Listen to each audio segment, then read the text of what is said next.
Hi, my name's Jed, and lately I've been playing a brand new video game, called Game Over, a musical RPG. This game's made by one of my good friends, Jacob. I've known Jacob for a great number of years when he started dating my friend Elise.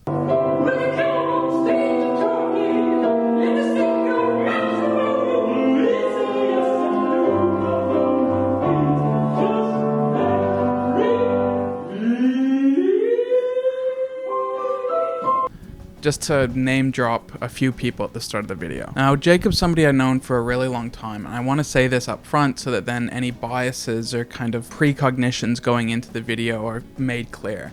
But also to make clear, I don't really make videos about things I don't care about. I don't tend to set up a camera, get ready to edit, play gameplay, and record everything, save up all this space on my computer just for something I don't really have much to say about, right? So I'm talking about this game purely from my own interest as something I care quite a lot about and I think is really cool. If you think anything I'm saying comes from a place of bias, you're okay to think that. But at the same time, I wouldn't be talking about this if I didn't care about it. Now, Jacob has been working on this game for about 8 years, right? And I think about 5 years in, I wondered if it would ever come out. 8 years later, it finally comes out in the month of April. Oops.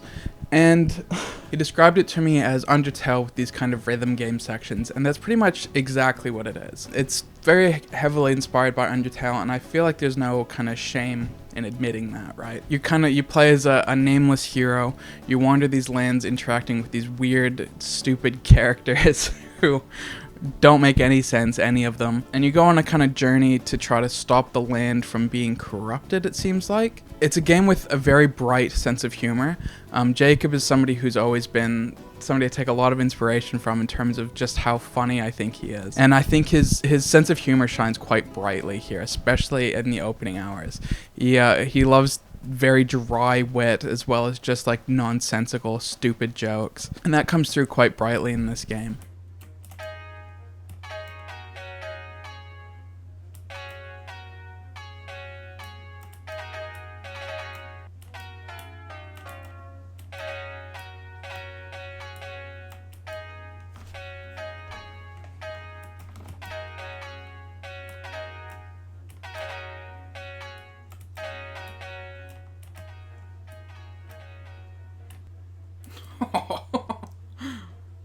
Jacob. Yeah, fuck it. That wasn't very nice. I wish I didn't do that. No. I feel bad. You play this game essentially for the story, right? To see how things unfold. And on top of that, there's some really great gameplay elements as well. Obviously, there's a rhythm game section that I'll talk about, but as well, there's these kind of little puzzles, and all of it is to do with music. One of my favorite aspects of this game is that essentially as you're wandering the world, you'll find that all the music is completely diegetic, meaning that the sounds come from the world itself, not some external factor. You'll see like the reeds in the world play the reeds, and you'll see some of the bushes kind of shake to make some of the more percussive elements, just stuff like that. It makes this world kind of come to life in this really fun way, and it makes it much funner to explore as you become more invested to see like what other sounds are going to come out of these weird bushes and trees and shit. Jacob really goes hard on the kind of musical elements of it, and the game is absolutely about music. Everything in it references music in some way, whether it's the names of the towns, the people, the puzzles, there's like this kind of video screen thing that has a different rhythm game type thing that Jacob's come up with. Those are really fucking hard, I'm not gonna lie.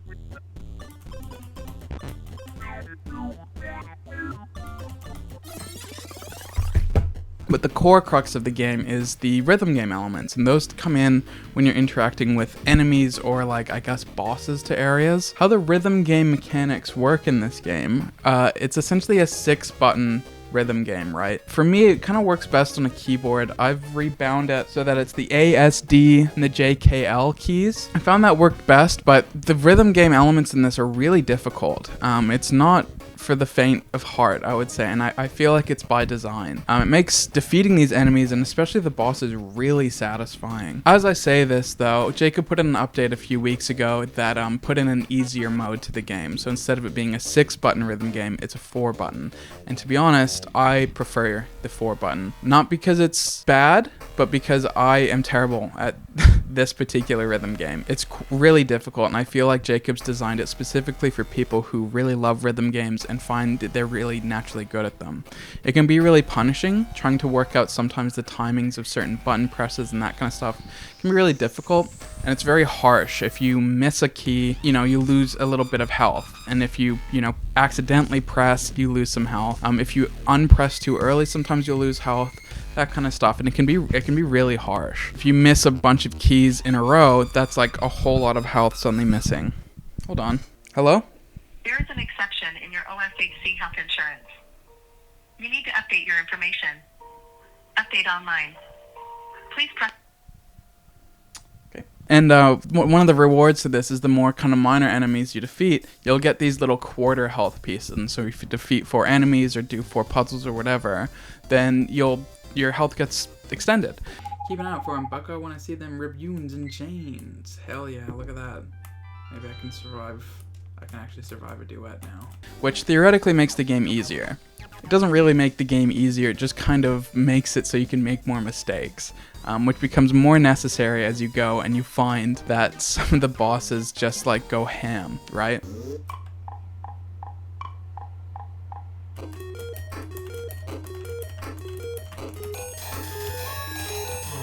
Can't do it, man. And something I do like about this is if you reach a point where one of the rhythm game sections is just way too hard, you can put it on Nigel mode. I'll warn you though, this is only for if you're named Nigel. Very important.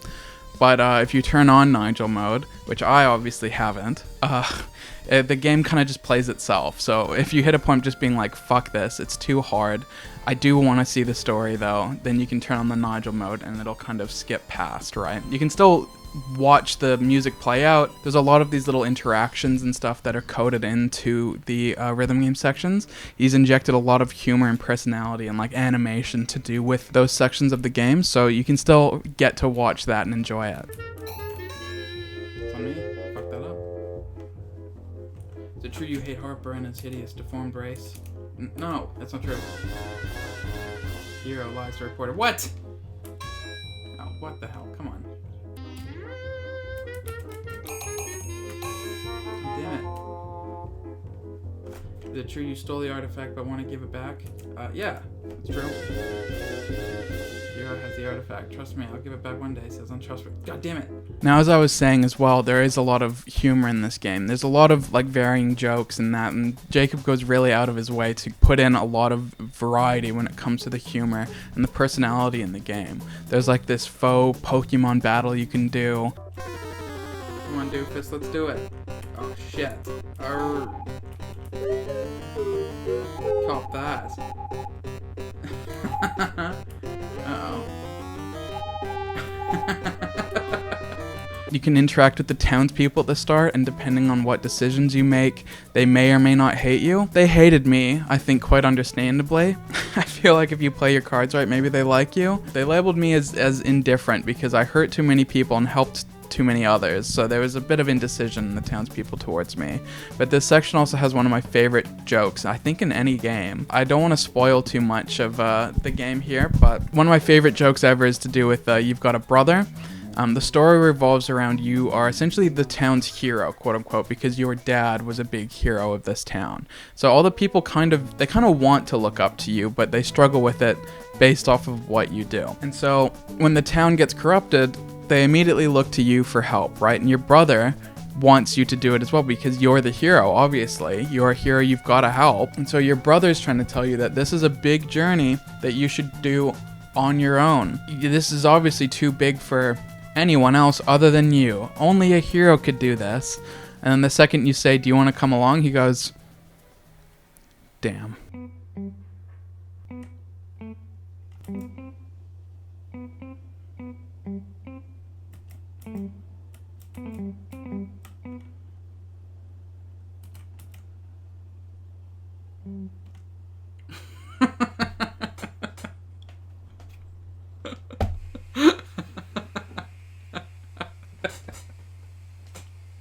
It's so real.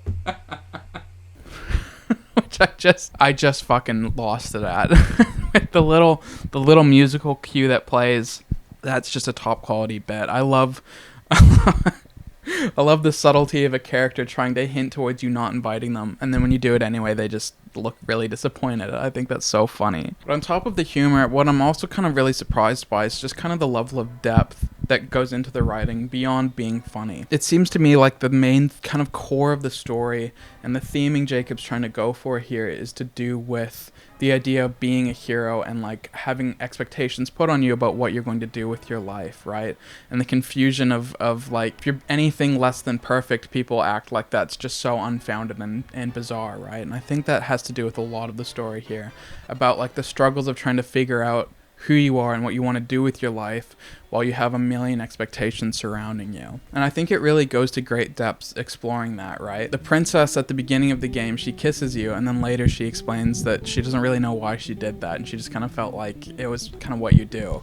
And she doesn't really feel like a love interest for the rest of the game, despite the rest of the characters trying to kind of force that as a thing. As I'm making this video, I haven't finished the game, so I don't know where that follows. Maybe you can decide whether she's a love interest or not, but where I'm at, it doesn't feel like it's going in that direction so much, and I find that really intriguing. This kind of use of characters and their kind of willingness or unwillingness to be with you, all their commentary about like, is this what you want to be doing? Are you really a hero? I feel like a lot of it thematically has to do with how hard the rhythm sections and the gameplay actually is. It feels really difficult, and I feel like that has to do with this kind of thing of being a hero. Like, it's hard. It doesn't quite suit my skill set when it comes to rhythm games, right? And I feel like maybe that almost plays a theme in the game, and why it's so difficult is, as a hero, these things are really, really hard, but all the townspeople don't congratulate you for completing these things. They don't really care. They're angry at you for one thing you did ages ago. They just seem indifferent to your plights despite how difficult the gameplay is. So I feel like thematically it kind of ties together in that kind of way.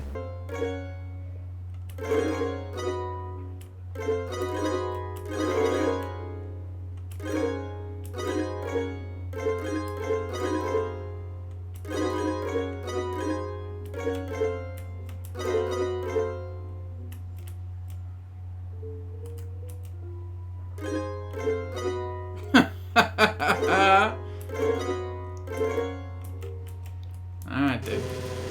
As I've said, it's kind of a game based around music for the most part.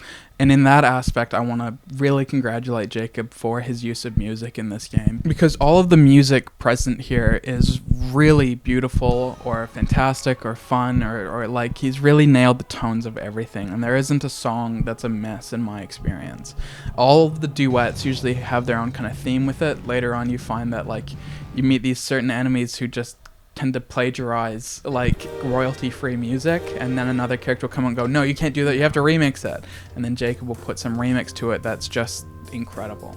Some of my favorite duets are the ones that aren't even really with enemies. It kind of feels like you go out of your way to find them, and it's just like, it's almost like Jacob made this beautiful piece of music and he doesn't know where to put it in the game, so he's just plopped it there, and it's outstanding. Some of them are not that hard, but it just feels like you're interacting with this beautiful piece of music, and I really love that about it. And the RPG element ties into that really nicely, because it feels like you're discovering these beautiful songs. You know, if you're playing a normal rhythm game, you enter a menu, you pick your favorite song, whatever. And this one, it feels like a journey. You know, you're going out of your way to discover these beautiful pieces of music. It's part of the exploration aspect to it, and it makes the combat fun, because no matter what, you're going to at least be listening to something completely different or really exciting, as well as the fact that these enemy interactions always have some kind of jokey element or, you know, some kind of dialogue to go with it. So it's never just as simple as just playing a rhythm game.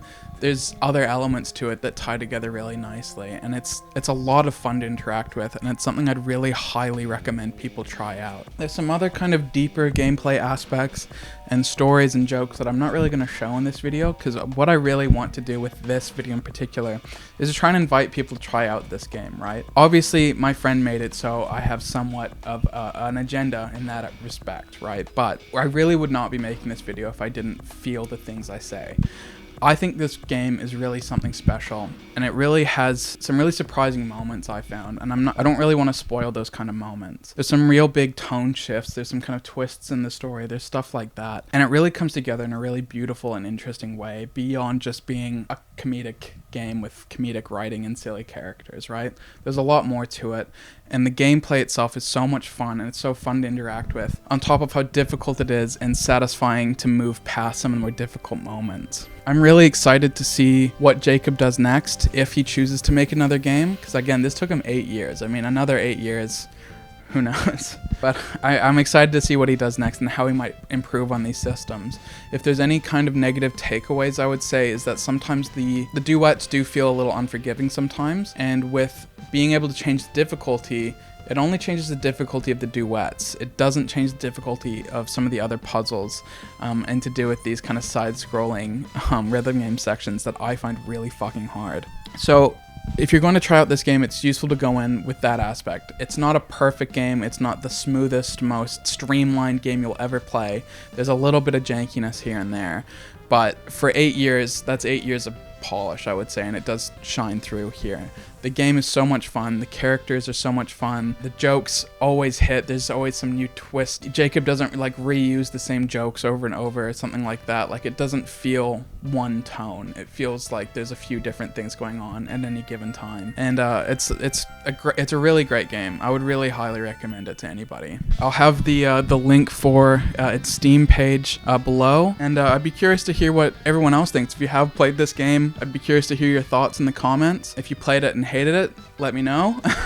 If you've played it before this video, what did you think? Did I inspire you to try out this game? I'd be curious to know that as well. Yeah, anyway, I know this is a bit of a detour after my last video. If you like these kind of shorter, more intimate videos, let me know. I'd be curious to kind of spatter out videos like this in between some of my more long form content. I've got a lot of really big plans in the work, but again, those will take some time. So I'd love to fill out that time with some of these smaller type videos. So if this is the kind of thing you like, just let me know. If there's any games in particular you'd like to hear my opinion on, I'd love to see what you want to see from me. I can't promise I'll do a video on it, but I am curious to see what you would want to see. Anyway, I never know how to finish these videos, honestly. I don't know, put in some stupid edit. I forgot to include it in the actual video because I'm not used to being supported in this way, but thank you so much for BotPocket for supporting me on Patreon. If you've watched this video and want to be mentioned in the post of the video like this, be sure to support me on Patreon. Yeah, nice.